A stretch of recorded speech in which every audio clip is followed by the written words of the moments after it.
예, 그러니까 이제 외도까지 얘기를 드렸는데 첨도도 아까 얘기를 드렸어요, 그죠? 예, 그 값이 있습니다. 표준 정규분포보다 납작하냐, 표준 정규분포 모양이냐, 뾰족하냐를 통계량이 K가 나왔을 때 그게 3보다 크면 뾰족한 형태를 띠고 있구나. 이런 값들을 이제 보여주는 거예요. 이것도 다 매뉴얼에 다 있습니다. 여러분들 통계 패키지 매뉴얼 책 보면 다 나와 있어요. 이제 이 얘기를 평균과 분산과 외도와 첨도를 하는 이유는 통계학이 가지고 있는 단점, 분석 방법들이 다 표준 정규 분포 내에서 계산이 될 수 있도록 되어 있기 때문에 그것에 얼마나 가까이에 있느냐가 중요한 요소가 되는 거예요. 그래서 이런 통계량들이 중요하게 되는 겁니다. 자, 세 번째 이제 마지막인데요. 회귀 분석. 사실은 회귀 분석만 가지고도 한 학기를 강의를 해야 됩니다. 근데 여러분들이 어쨌든 공부라고 하는 것은 개인이 찾아가면서 공부를 하죠.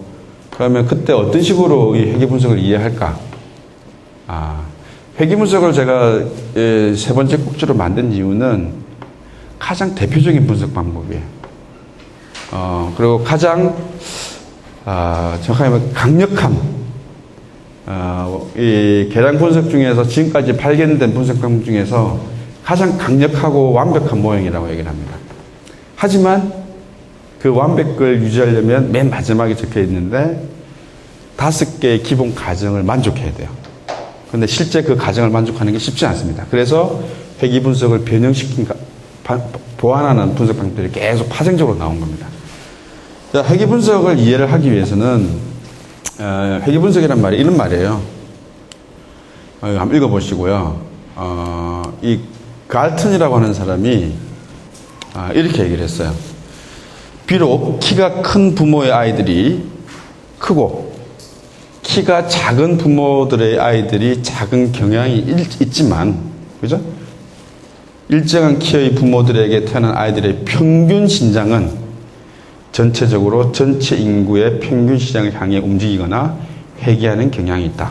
즉, 비정상적으로 크거나 작은 부모의 아이를 키우는, 아이 키는 전체 인구의 평균 신장을 향해 움직이는 경향이 있다.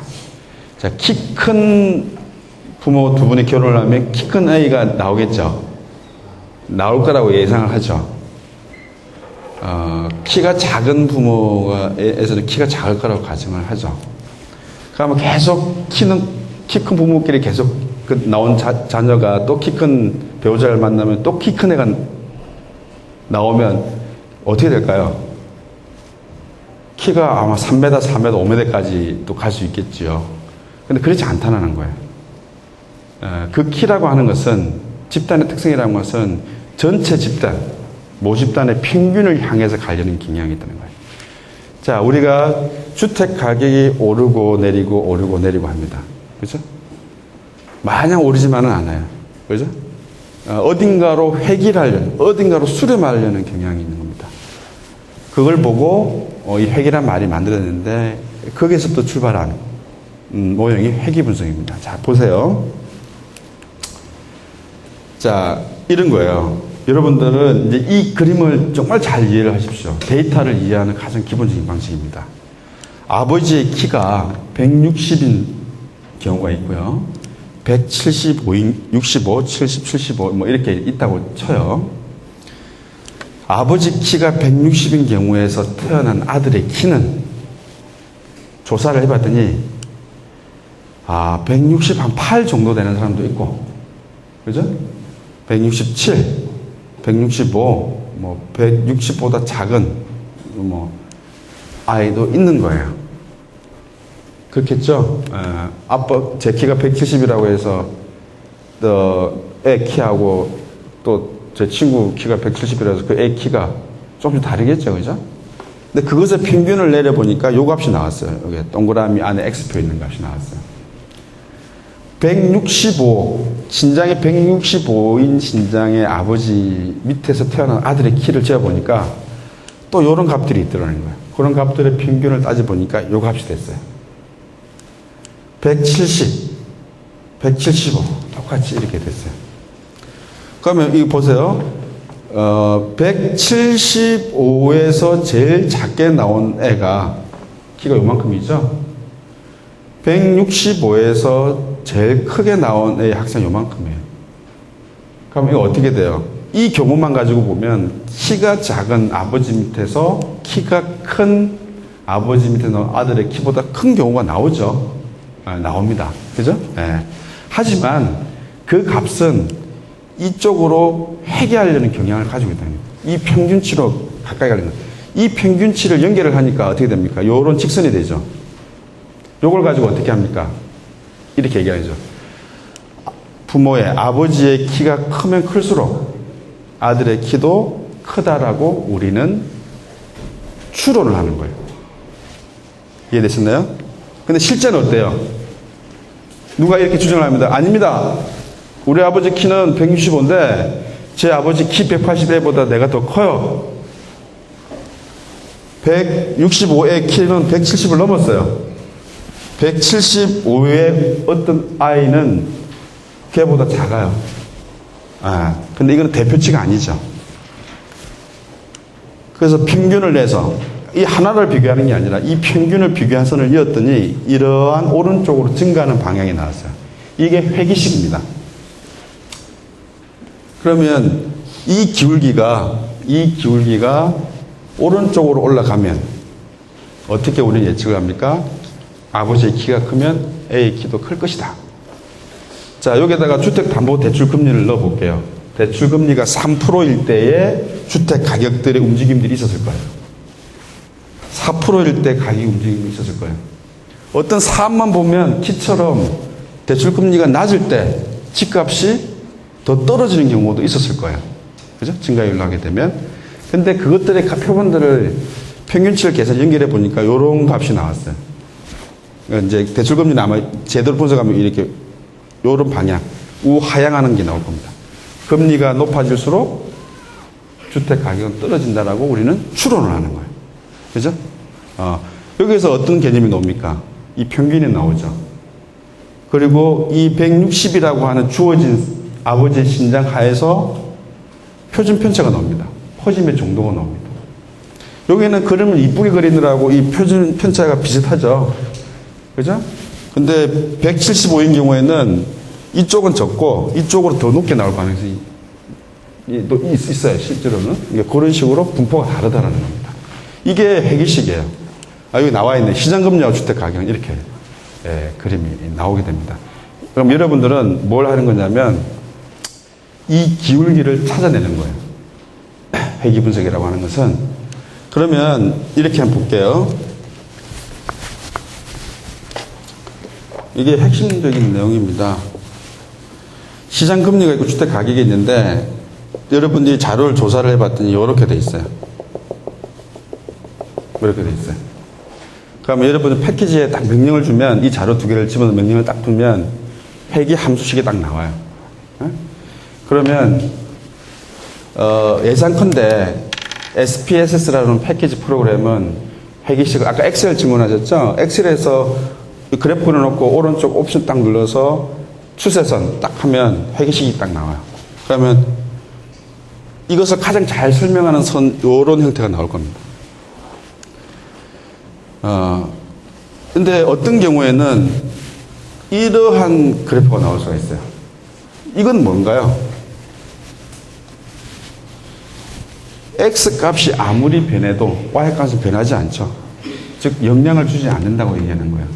즉 우리가 얘기하는 뒤에서 식에서 얘기했지만 이 기울기가 여러분들이 회귀식 할 때 보고 싶은 게 이 기울기가 기무가설이 0이냐.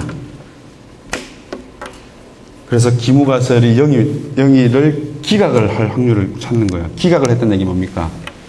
이 기울기가 0이 아니기 때문에 X가 Y에 영향을 준다라고 봅니다.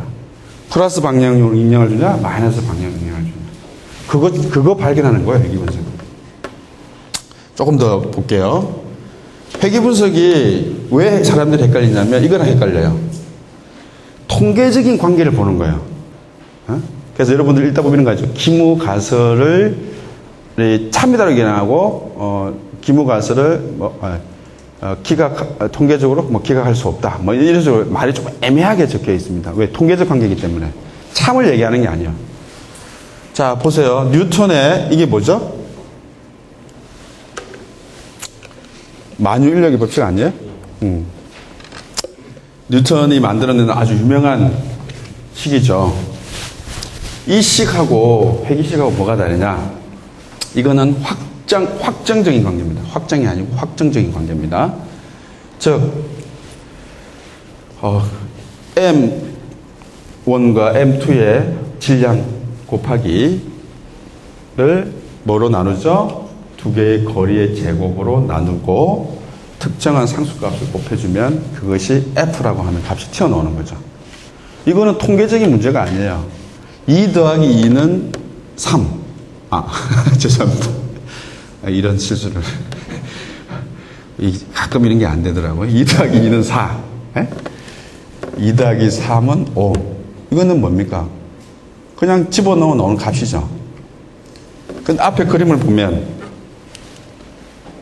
키가 160인 사람의 아들은 165. 이게 아니잖아요.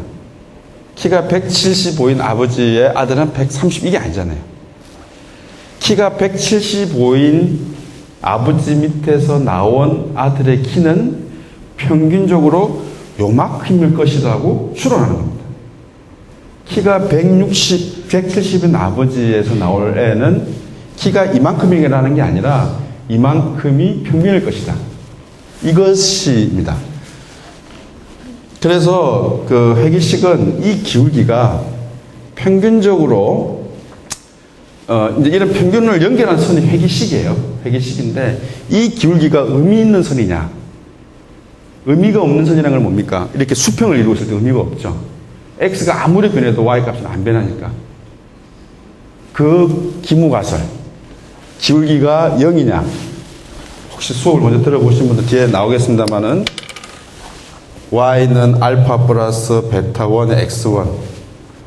요거는 무슨 식이냐면 아까 뉴턴의 법칙과 같은 확정적인 식입니다. 근데 사실 통계학은 뭡니까? 이게 아니라 실제로는 오차가 있죠.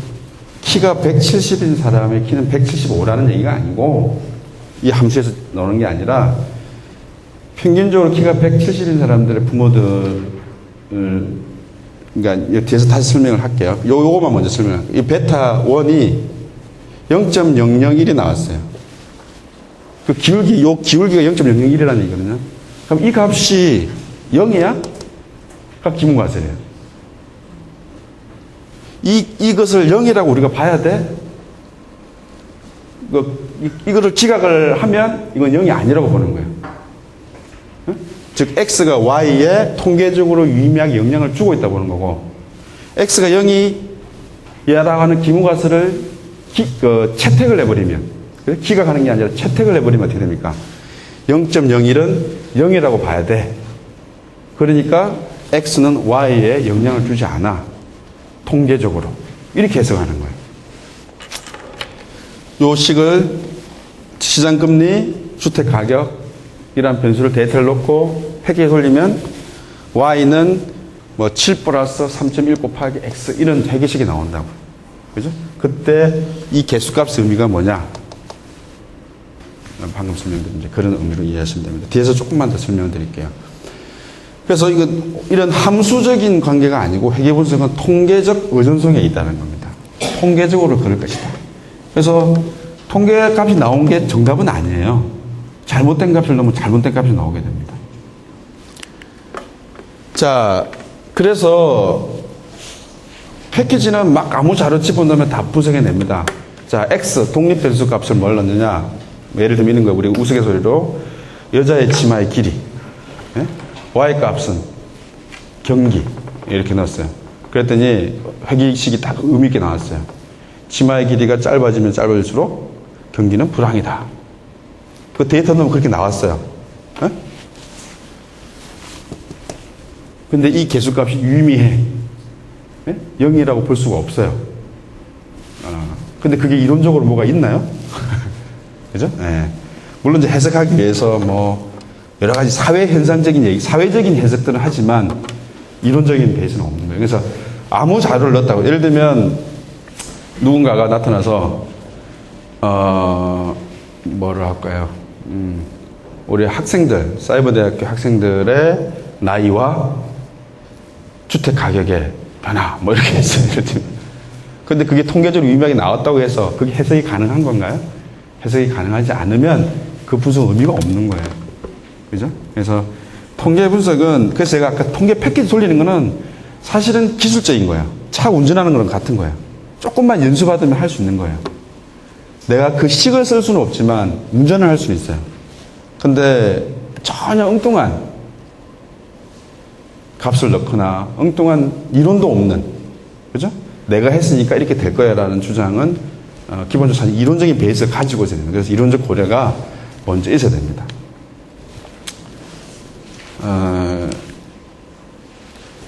자, 이런 게 있어요. 우리가 또 헷갈려 하는 게 회귀 분석하고 상관 분석.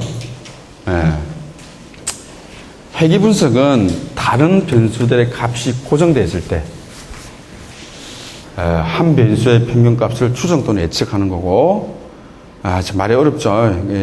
상관 분석은 원인과 이유는 모르겠어요. 그냥 그 상관관계만 하는 거예요. 소득이 높아서 집값이, 소득 수준이 높아지고 주택 가격이 영향을 주는 변수인지, 주택 가격하고 소득하고 영향을 주는 변수는 모르겠어. 그냥 두 개가 자료적으로 어떤 게 원인인지는 모르겠지만 서로 상관관계가 있다라고, 상관이 있느냐를 보는 게 상관 분석이고요. 회귀 분석은 예를 들면 이런 겁니다. 폐암에 걸릴 확률이 종속 변수예요. 폐암에 걸릴 확률. 이게 Y. 그 다음에 이게 흡연 기간. 뭐 10년을 흡연했는지, 뭐 15년을 흡연했는지, 흡연 기간을 넣었더니, 이 값이 유의미하게 나왔어요. 베타가 얼마가 나왔냐면, 뭐 예를 들면, 7이라고 그럴게요.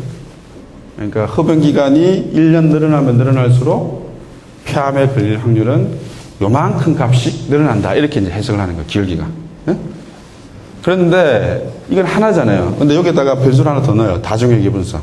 X2. 여기는 뭘 쓰냐면 그 사람이 시골에서 사는 사람인지 도시에서 사는 사람인지로 구분을 해놨어요. 통제를 한 거예요. 동일한 흡연 기간이라 하더라도 시골에 사는 사람과 그렇지 않은 사람의 차이가 얘가 의미해주고 있는 것이죠. 그래서 회귀 분석은 얘가 얘한테 영향을 준다는 건 뭐냐면, 이게 변수가 4개, 5개가 될 수도 있어요. 이때 이 개수값의 의미는 뭐냐면, 다른 조건들이 똑같을 때 얘 변화가 얼마나 영향을 주느냐. 베타2는 X1이라는 조건이 똑같을 때 X2가 변할 때 얼마나 영향을 주느냐. 이걸 우리가 흔히 얘기하는 편미분이라고 얘기를 하죠. 전미분이 아니라.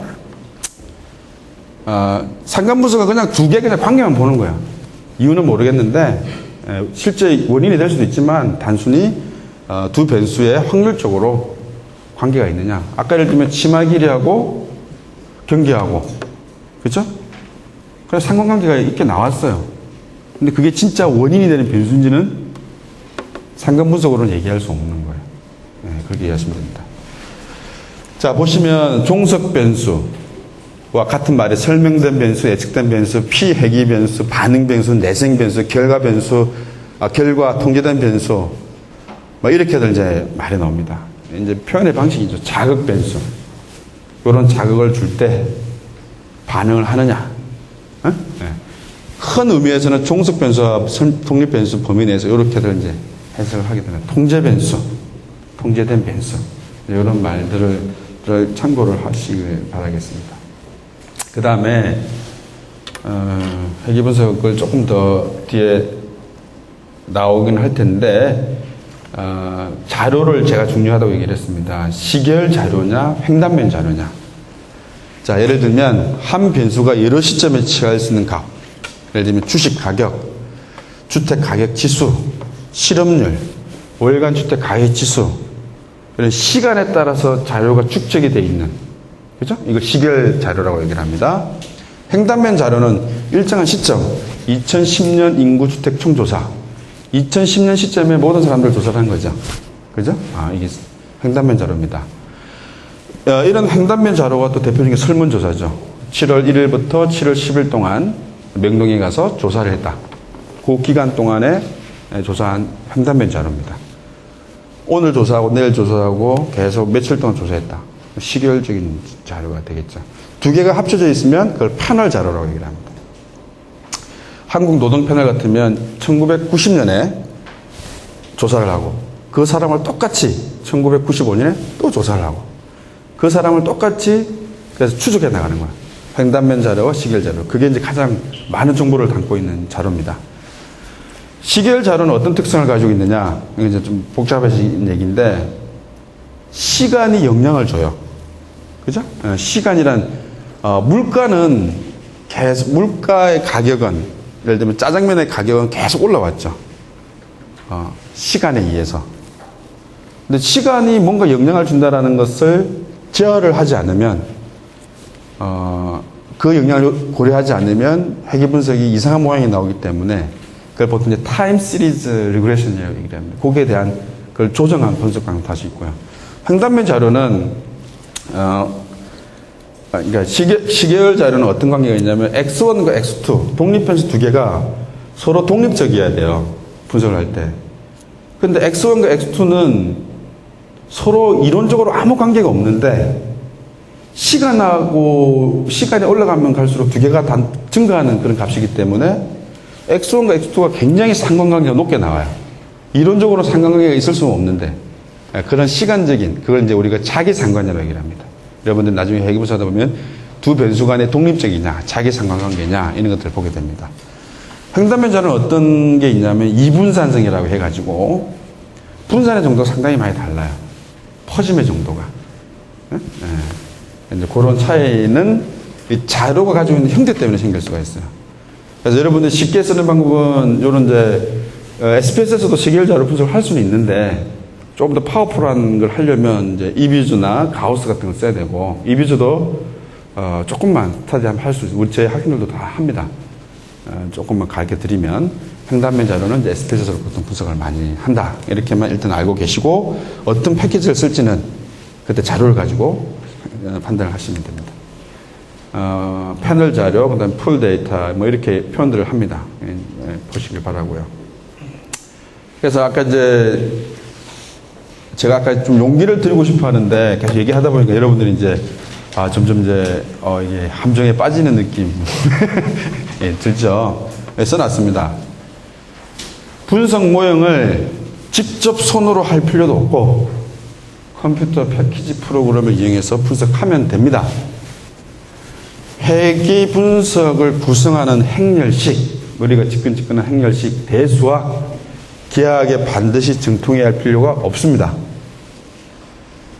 다만 그게 어떻게 작동해서 어떤 결과를 나오면 어떻게 해석이 되는지를 이해하면 되는 겁니다. 여러분들은 통계학과 학생들이 아니기 때문에 아까 계속 말씀드린 것처럼 자동차 제작을 하는 것과 자동차를 운전하는 건 다릅니다. 통계학에서 행렬식, 대수학, 기하학을 하는 것은 자동차 제작에 해당되고 여러분들이 회계분석을 쓰는 것은 그냥 자동차 운전하는 겁니다. 운전하는 방법만 좀 배워서 하면 되는 거예요. 그래서 목적지까지 가면 되는 거예요. 그렇죠? 예. 가다가 고장이 나면 고장이 날 것 같다 그러면 그거 잘하는 사람이 가서 고쳐달라고 하면 되는 거예요. 예. 그런 마음으로 논문 쓸 때 이렇게 통계 패키지, 회계 분석이나 기타 뭐 서바이벌 어나리시스 뭐 이런 것들 할 때 교차 분석하고 이런 거 할 때는 어렵게 생각하지 마시고 자동차 운전하는 것처럼 하면 된다.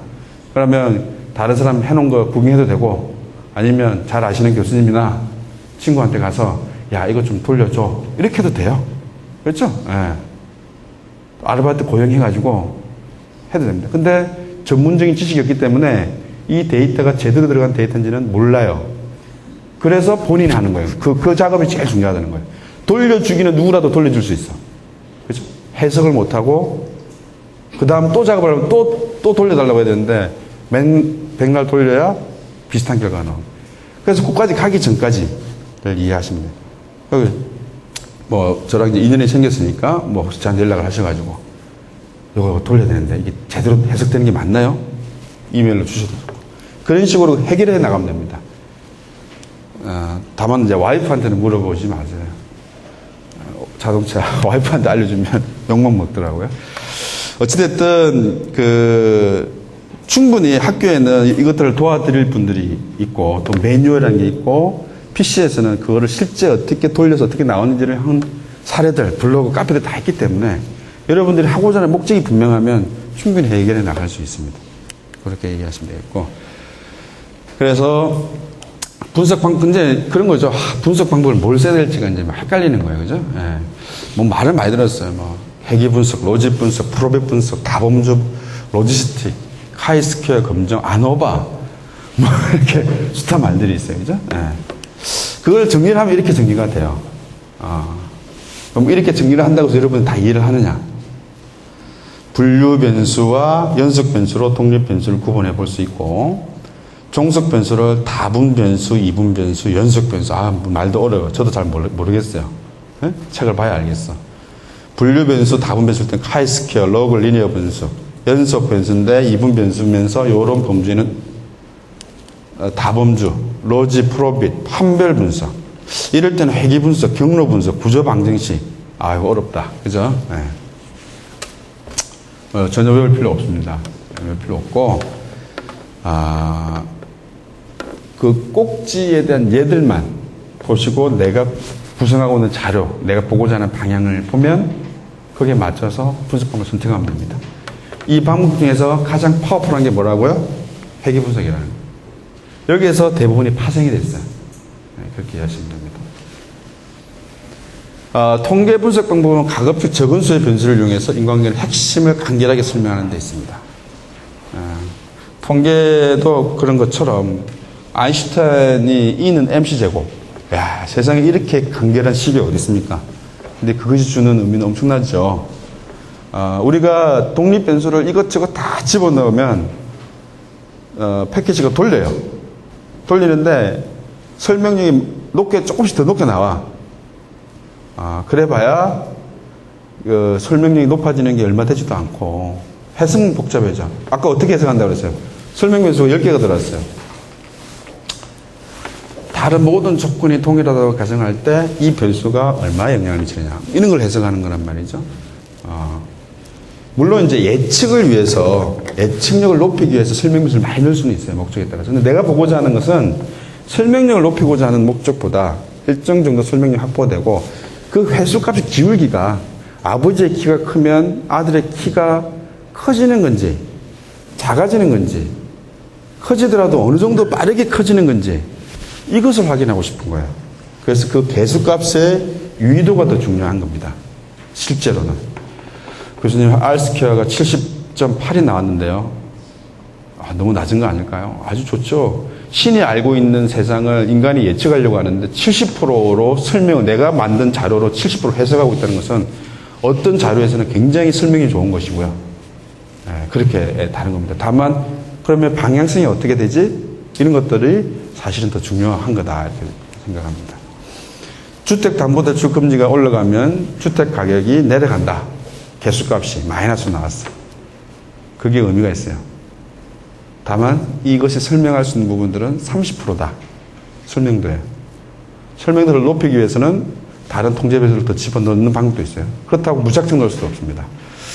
자, 분양가격, 주택의 분양가격을 산정을 할 때, 예측을 할 때 저 집의 분양가격이 얼마일까? 주택 가격에 영향을 주는 변수가 얼마나 많겠어요? 남향인지, 몇 층인지, 그죠? 옆에 지하철과의 거리가 얼마인지, 그 다음에 주변에 고등학교는 있는지, 초중고가 있는지, 그래가지고 또 이게 벽식 구조가 뭐 어떤 구조인지 다 넣을 수 있어요. 그래서 한 20개 변수를 넣었어요. 그게 서울인지, 서울 중에서도 강남인지, 그렇게 하는 분석도 있습니다. 그건 이제 우리가 헤도닉 프라이스 모델이라고 얘기를 하는데, 그 변수를 가장 정확하게 예측하기 위해서 그것에 영향을 주는 변수를 모두 다 넣을 수 있어요. 근데 모든 분석을 그렇게 할 이유는 없다. 이렇게 보시면 되겠습니다. 그래서 회계 분석이란 어디까지나 연구 대상을 체계적으로 파악하는 보조 수단에 불과를 합니다. 회계 분석해서 R스퀘어 회계 유의도 베타 값의 유의도가 나오는 것이 본질이 아니에요. 본질. 여러분들은 회계 분석 안 해도 자료 가지고 그래프만 그려봐도 대략적인 상황을 판단할 수 있습니다. 다만 통계적으로 유의한지를 과학적으로 누군가 따지는 사람이 있기 때문에 당신 말을 내가 어떻게 믿어? 과학적으로 해봤더니 이 정도 유의 수준으로 믿을 수 있습니다 라고 얘기를 하기 위한 보조수단이에요. 내가 생각한 이론과 다르게 나왔다고 해서 잘못된 것도 아니고요. 새로운 발견일 수 있죠. 새로운 발견일 수도 있고 그 다음에 뭔가를 주장을 할 때 이 회계 분석을 통해서 여러분들 워렌 버핏이 아닙니다. 그죠? 저도 아니에요. 그래서 제가 뭔가를 주장을 할 때 이런 분석 방법을 쓰는 겁니다. 내 말 안 믿으니까. 근데 이제 민간 기업에서 이거 분석을 쓰잖아요. 그러면 위에 이제 사장님이나 뭐 전문인 본부장이 딱 보고 어떻게 합니까? 복잡하다고 그래서 이해를 못 하시니까 그까지 안 해도 다 아는 걸 뭐 그렇게까지 해야 되냐. 하지만 우리가 어떤 학문적으로 접근을 할 때 누군가한테 내 주장을 객관적으로 해주고 싶을 때 쓰는 보조수단이다. 그렇게 이해하시면 됩니다. 아까 제가 그 아버지의 키와 아들의 키를 개념적으로 그래프를 보여드렸는데 이런 거예요.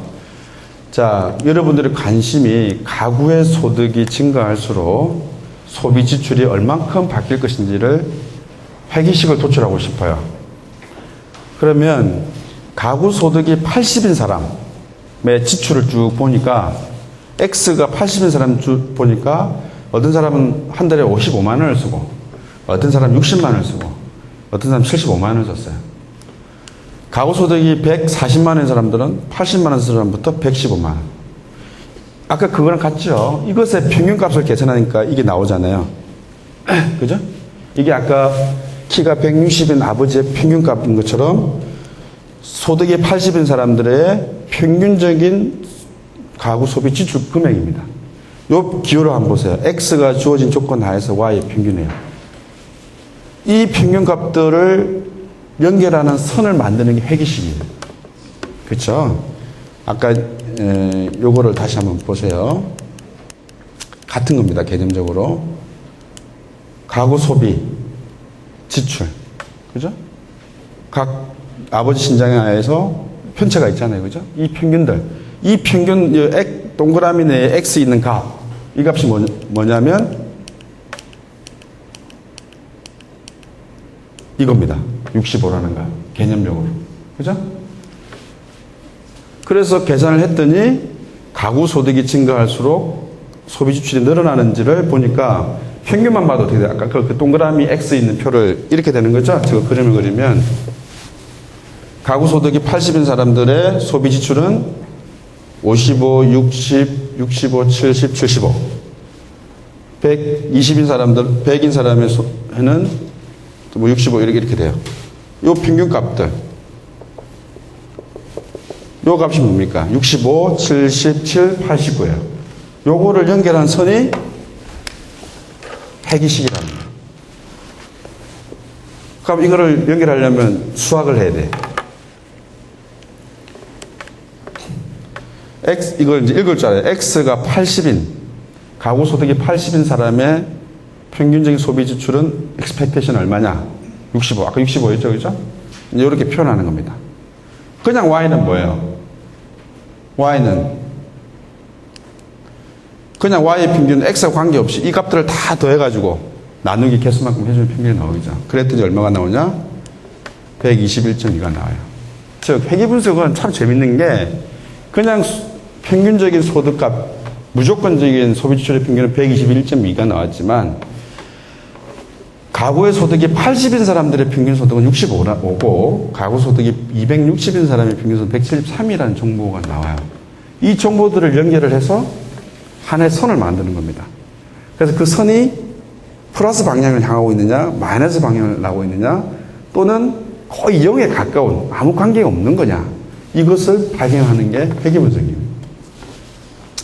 자 봅시다. 한 가구의 주당 소비 지출의 기대치는 얼마냐. 주당 소득이 $140인 가구의 지출은 얼마냐? 그죠? 여기서 제가 드리고 싶은 얘기는 뭐냐면 소득 수준을 아는 경우가 모를 때보다 훨씬 더 평균값을 잘 예측할 수 있다는 거예요. 즉 평균적인 주당 가구 소비출을 그냥 예측하는 게 아니라 얘한테 영향을 주는 이러한 가구 소득이라고 하는 변수들이 존재했을 때 Y를 훨씬 더 잘 예측할 수 있다는 거예요. A 6학년 1반의 수학 성적과 6학년 2반의 그러니까 예를 들면 A 고등학교의 수학 성적의 평균 70. 너무 막연하죠. 6학년 1반의 수학 성적을 계산할 때 72, 6학년 2반은 얼마 이렇게 이제 구분해서 정리하거나 또는 거기다 지역 변수 넣고 했을 때 훨씬 더 그 설명력을 높일 수가 있다는 겁니다. 자, 아까 그런 그림이에요. 이걸 이제 그래프로 그려보면 이렇게 됩니다. 여러분들 엑셀에서 X의 가구당 주당 소득 쭉 집어넣고 원래 엑셀은 아까 그렇게 넣지 않죠. 엑셀에는 이거 참 어렵게들 많이 생각을 하시는데 이거는 제가 손으로 계산하기 쉬우라고 이렇게 해놨지만 실제 데이터는 이렇게 안 들어가 있죠. 어떻게 들어가 있어요? X와 Y가 대칭이 되어 있습니다. 자, X가 80이면 Y가 55인 경우가 있고 X가 80인데 60, 80인데 65 이렇게 돼 있고 그 다음에 100이 들어가면 100이고 65 자료가 이렇게 들어가 있다고요. 이해되시죠? 네. 제가 표현을 이렇게 해서 그랬지 실제 여러분들이 조사한 자료들은 저렇게 들어가 있어요. 자, 첫 번째 사람의 가구 소득은 80인데 그 사람의 소비 지출은 얼마? 55만 원. 두 번째 사람을 설문조사를 했더니 두 번째 사람의 가구 소득도 80이야. 근데 이 사람은 소비 지출이 60만 원이야. 세 번째 사람. 그리고 한 100번째 사람, 예를 들면 20번째 사람을 조사했더니 그 사람의 소득은 100인데 그 사람의 소비 지출은 65만 원이야. 이렇게 들어가실 거라고요. 그럼 이거를 엑셀에서 딱 집어서 쭉 당겨서 그래프 딱 그리면 어떤 그림이 나오죠? 요게 나올 거예요, 요게. 요 점들이 나올 거예요. 네? 그럼 요게 점 딱 클릭해서 오른쪽 마우스 눌러서 추세선 딱 하면 이 선이 딱 그려집니다. 한번 해보세요. 아까 그 자료를 이렇게 구성해보면. 그럼 여기 뭐가 나오냐면 R 스퀘어 얼마, Y는 알파 플러스 베타 1의 이 값들이 다 튀어나와요. 회기식에서. 근데 우리가 사실 이렇게 분석할 일은 없죠. 단순 회기 분석은 거의 없습니다. 이거 이제 설명하기 위해서 이렇게 된 식으로. 하나의 변수가 하나의 독립 변수로 하나의 종속 변수를 설명한다. 굉장히 파워풀한 거죠. 네. 이제 이렇게 됩니다. 이렇게 되면 설명력들이 많이 높지는 않아요. 이거는 이상적인 표현들이고요. 다시 반복을 하면 주어진 조건 하에서 이 분포, 다시 얘기하면 얘가 각각의 하나의 분포를 가지는 거예요. 평균을 중심으로 편차가 있잖아요. 이 선을 연결한 게 회기식이다. 이거를 아는 것이 핵심입니다, 여러분들. 자, 이거예요. 여러분들은 신이 알고 있는 영역들을 이 수학적인 방법을 통해서 확인하고 싶은 거예요. 추론하고 싶은 거예요. 그죠? 가구당 주당 소득이 올라가면 주당 소비 지출이 어떻게 되는지를 알고 싶은 거예요. 모두 다 보면 되겠지만 어떤 관계인지 알고 싶어요. 그래서 요 평균을 중심으로 실제 값들을 이렇게 분포를 하고 있죠. 그죠? 아까 우리 자료에서 본 것처럼 요 선들을 연결한 게 회기식이다. 이게 이제 이걸 우리가 이제 모집단 회기선이라고 따로 구분한 이유는 뭐냐면 이거는 전수조사, 모집단, 아까 모집단 얘기 전부 다를 계산하면 이렇게 나와요. 근데 전부 다 조사를 못 하잖아요. 표본을 뽑아서 하죠. 그러면 표본 회기식이 따로 나옵니다. 좀 설명을 드리면 어쨌든 모집단 회기식은 우리가 안다면 모든 전수조사, 우리나라 인구들을 모두 다 조사를 했다면 이런 식으로 마찬가지로 회기선을 계산할 수 있습니다. 근데 그렇게 하는 것은 너무나 힘든 일이고 비용이 많이 들죠. 편하게 하려고 하는 건데, 그죠? 그래서 회기 분석의 주된 관심사항은 모집단 회귀 함수를 추정하는 거예요. 자, 여기 중요합니다. 잘 들으세요. 얘를 알고 싶은 거야. 그러니까 모집단 다 조사하면 나오죠. 근데 진짜 그렇게 안 하죠. 이거는 신이 알고 있는 기울기라고 생각을 해봅시다. 이 기울기는 신이 알고 있는 기울기예요. 신이 다 계산해서 해보니까 이런 기울기가 나왔어요. 근데 이 모집단에서 우리가 표본을 추출해가지고 일부 샘플만 가지고 조사를 했더니 요거랑 비슷한 요렇게 생긴 그래프가 나왔어요. 그걸 보고 신이 알고 있는 선도 내가 지금 표본으로 했던 것과 거의 같을 거야. 이걸 추론하는 거예요. A 고등학교의 수학 성적과 B 고등학교 수학 성적을 비교하듯이 회귀 분석은 모집단 회귀선을 추정하는 거예요. 이제 여기서 헷갈리기 시작합니다. 이게 평균 개념을 듣다가 회귀 개수의 베타 값이 결국 평균 값들을 연결한 선의 기울기라는 것들을 이제 이해를 하셔야 되는 거예요. 이제 그래서 그러면 어떻게 하면 좀 더 틀리지 않고, 즉 오차 yi 전체로부터 얼마나 떨어져 있는지, 이 xi가 주어진 조건 하에서 y의 평균값과 실제 y 값이 얼만큼 떨어져 있는지를 오차를 최소로 줄이기 위한 수학적인 방법이 회귀 분석식입니다. 못하셔도 좋습니다. 패키지 안에 어떠한 게 들어있는지만 이해하시면 돼요. 그래서 이러한 것들을 우리가 이제 시장금리가 하락하면 부동산 가격이 상승하는가 뭐 이런 것들을 이제 연구 주제를 잡았다고 했을 때 그런 회귀식을 가지고 추론을 하는 거죠. 그렇죠? 그랬더니 아까 엑셀에서 넣어서 한번 해보세요. 이렇게 넣어서 보면 아까보다는 좀 간단한 거죠. 요것들을 가장 잘 설명할 수 있는, 이 점들을 잘 설명할 수 있는 선을 계산하는 거예요. 근데 이 값은 실제로는 하나가 아니고 분포를 띄고 있었죠. 여러 값이에요. 실제 이 값은 뭐예요? 표본의 평균이에요, 평균. 그렇죠. 아까 동그라미 내 X 있는 선을, 그게 요 선 위에 있는 것이고요. 요 값들하고 편차를 제일 작게 하는 값입니다. 제가 잘못 설명드렸네.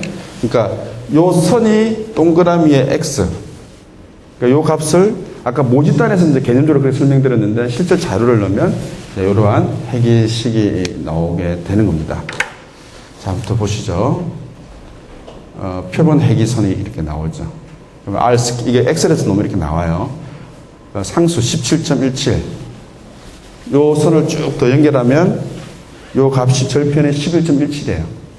그죠? 요 기울기가 0.576입니다. 그래서 이거는 아까 만율력 법칙 같은 사실 그 식은 아니에요.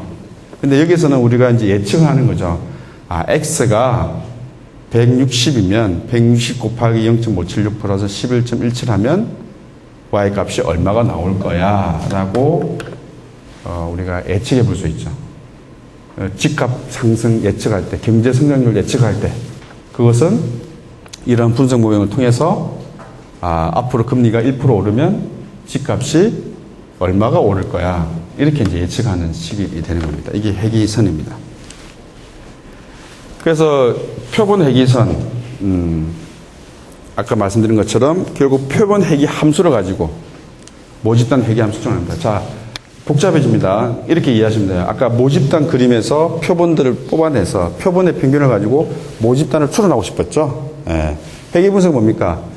표본을 통해서 만든 회귀선이 결국 뭘 알고 싶으냐면 원래 모집단이 어떠한 관계를 띠고 있는지를 알고 싶어 하는 거예요. 그죠? 개념적으로 그렇게 이해를 하시면 됩니다. 그래서 똑같아요. 표본과 모집단이 근사치라면 그 근사치를 진정한 모집단에 가능한 가깝게 하는 방법. 그게 회귀식이다. 그래서 그것을 이 가우스가, 독일의 수학자 가우스가 계산을 했어요. 그래서 그럼 요 식을, 이게 이제 오차가 들어있죠. 알파, 베타를 어떻게 구할 거냐. 그랬더니, 이걸 집어 넘겨서 오차, 최소 자성, 이 오차를 최소화, 미니마이즈 하는 함수식을 이거 풀 수 있으면 풀어보세요. 이거 아마 고등학교 2학년 정도 수학이면 충분히 풉니다. 근데 안 푸셔도 좋습니다. 그래서 아까 우리 엑셀에서 있는 회귀 계수 값하고 SPSS 같냐로 한 얘기는 같을 수밖에 없죠. 왜? 방식이 똑같으니까. 들어가 있는 수학적인 방식이. 그 패키지가 이 계산을 다 하도록 해놓은 거예요. 그죠? 네. 그래서 이걸 이 편미분하고 편미분해서 알파 헷, 상수항, 베타 헷, 이렇게 값이 나오는 거예요. 네? 이건 여러분들 좀 제가 설명드릴 일 없고, 이러한 모듈에 의해서 그 식이 나온다라고 알고 계시면 됩니다. 수업 시간에 제가 설명을 하긴 합니다만은, 그랬더니 실제 여러분들이 그 베타 헷은 이렇게 계산이 돼요. 근데 여러분들이 손을 넣어서 이렇게 다 계산 못 하죠. 그래서 이 값, 이렇게 해서 계산된 베타 헷의 값이 무엇을 의미하느냐. 즉, 회귀식, OLS라고 하는 것, 최소 제곱법이라는 것은 오차항의 제곱합을 최소로 하는 알파와 베타를 추정하는 거예요. 베타 헷이 얼마고, 알파 헷이 얼마고를 추정하는 것입니다.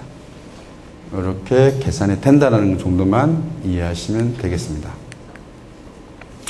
그러면 실제 계산을 해보고 싶다. 손으로 풀지는 못하더라도 계산을 해보고 싶다 그러면 아까 X와 Y가 있으면 X의 평균 구하고 Y의 평균 구하고 그 다음에 각각에 대한 편차 구하고 XI, Y에 곱하고 이렇게 막 계산하면 패키지 안 돌려도 이런 회귀 함수식을 여러분들이 계산기나 엑셀을 가지고 할 수 있어요. 할 수 있습니다. 근데 그런 일을 할 이유가 없죠. 근데 이제 이해를 하기 위해서는 한번 해볼 수는 있다. 이렇게 이해하면 됩니다. 이것을 누가 해준다? 패키지가 해준다. 하나 정도면 엑셀에서 해보겠는데 이 변수가 X가 독립 변수가 한 개가 아니고 두세 개가 된다. 계산 불가. 손으로 계산 불가. 컴퓨터 힘을 빌려야 됩니다. 그것을 패키지가 해준다. 이렇게 이해하시면 돼요. 그 알파와 헷과 베타 헷의 의미를 이해하시면 돼요. 다 설명했어요. R 스퀘어가 0.806. 이 선이 이 자료를 얼마큼 설명하느냐? 80% 설명한대요. 네? 네. 0.6. X와 Y 기울기가 0.6이에요. 절편은 25고. 네? 네. 플러스죠. 그럼 얘가 통계적으로 유의미한지는 통계량을 봐야 되겠죠. 0.6이 알고 싶은 게 뭡니까? 이게 0이야? 이게 기울기, 어떤 사람은 쳐다보면서, 야, 이거는 거의 0이야. 거의 관계 없는 거야. 라고 주장할 수도 있고, 어떤 사람은, 아니야, 봐봐. 이 정도면 관계가 있는 거야. 근데 그것을 통계량으로 보여주는 거예요. 자, 유의수는 1% 확률에서 T값 0.6은 0이라고 하는 기무가설을 기각을 했어. 그러니까 이건 0이라고 보면 안 돼. 이렇게 하는 게 뒤에 나오는 통계량들이에요. 그래서 이제 이러한 선형회귀 오차와 관련된 얘기들 이제 기본 개념을 이렇게 이해했는데 이제 그 다음에 부딪히는 문제가 뭐냐면 이 기본 가정에 어긋나는 일들이 생겨요. 기본 가정에 어긋나는 일들. 자, 이렇게 돼 있어요. 요거 선형회귀 분석이거든요. 자료가 이렇게 되어 있습니다.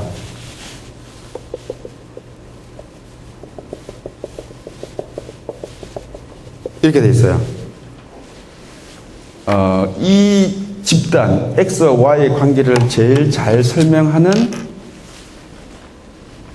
선은 이걸 회귀 분석 돌리면 어떻게 나와요? 엑셀에 한번 놓고 한번 해보세요. 돌리면 어떻게 나오냐면 이렇게 나옵니다. 이렇게 나와요. 선형회귀. 회귀 분석 선형회귀이기 때문에. 근데 여러분들 눈으로 봐도 이거는 이렇게 하면 안 되고 어떻게 해야 돼요? 이런 선이 나와줘야 오차를 최소화하는 형태의 선이겠죠. 근데 회귀식은 선형 회귀식이기 때문에 이렇게 추정이 됩니다. 그래서 이때 자료의 변환이 일어나는 거예요. 이 X값에다가 로그를 취해주거나 지수함수로 변환을 우리 수학적인 방식으로 변환을 시켜주면 이 값들이 선형의 점으로 바뀌게 됩니다. 모든 게 바뀐다는 건 아니에요.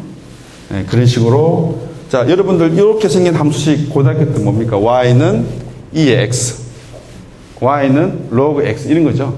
이 함수식이 이 자료를 변환시켜 주거든요. 선형관계로. 그래서 회귀 분석은 선형관계를 보는 거예요. 베타의 기울기가 0이냐 아니냐, 선형적인 관계가 있느냐를 보여주는 거예요. 그렇다 보니까 이렇게 된 자료는 자료를 변환을 시켜줘야 됩니다. 그리고 다시 풀어드려요. 이제 여기까지 가면 이제 조금 더 복잡해지죠. 뭐 여러분들이 다 회계 분석을 할 분들은 아니니까 이제 이렇게 결국 자료의 특성을 이해하는 게 굉장히 중요하다. 이런 것들을 고민하시면 되겠고, 또 여러 가지 과정이 있습니다. 이거는 뭐 이 시간에 다 설명할 수는 없고요. X의 값과 오차는 서로 관계가 없다. 뭐 이런 가정도 있고요. 근데 이 가정을 다 만족하는 분석은 없어요. 근데 이게 얼마나 심각한 정도냐. 의 차이는 있죠. 그래서 그 심각한 정도를 하기 위해서 아까 예를 들은 것처럼 약간 아웃라이어 이상치 같은 것들은 제거한다든지 또 시간적인 변화를 감안하기 위해서 어떤 조치를 취해준다든지 이제 이런 것들을 하게 되는 겁니다. 가정 3, 가정 4, 가정 5, 가정 6, 가정 7 아주 완벽하다고 했는데 저것이 완벽하려면 이 7가지 가정을 다 만족해야 돼요. 이렇게 쓰면 사실 거짓말이 되죠. 불완전한 거예요. 그러니까 이 전제 조건 안에서 완벽한 겁니다. 그래서 여기에서 어긋나는 문제들을 풀기 위해서 그 다음에 여러 가지 버전들의 회계식의 방식들이 나오고 로지스틱, 프로빗, 로짓 이런 분석들이 나오고 타임 시리즈 방법이 나오는 것들이 이런 가정들이 파괴될 때 그런 방법들이 나옵니다. 그때는 이제 찾아서 하는 것이죠. 공부를. 예, 아이고 길게 왔네. 제가 회계 분석을 예를 들어든 이유는 회계 분석을 꼭 하라 이런 의미가 아니라 논문을 쓰실 때 가장 핵심적이 되는 이해가 여기를 이해를 하고 있으면 이게 어떻게 계산이 되는 건지를 알고 있고 이게 평균적인 선의 연결선이라는 것을 이해한 것과 그렇지 않은 것은 굉장히 다릅니다. 그리고 더 중요한 것은 자료를 어떻게 처리를 하고 넣느냐. 아까 여기까지 오게 되면 자료도 상당히 달라지죠. 자료를 또 이제 계속 어딘가에 부딪히게 돼 있어요. 그죠?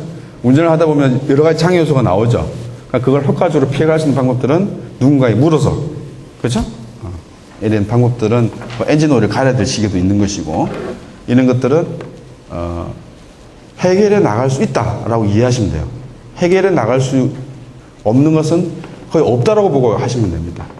그래서 안 되면 누구한테 부탁을 해서라도 물어보고, 옆에서 1시간 가르쳐 달라고 그러고 이런 방법으로 충분히 해결할 수 있기 때문에 처음으로 돌아와서 어떻게 내가 논문을 쓸 것인가, 얼마나 내가 많은 사람이 글을 읽고 있나, 그리고 마지막에 패키지에서 해결할 수 있는 수준은 어디까지인가, 이런 것들을 알고 있으면 좀 두려움들이 좀 사라질 거라고 보여집니다.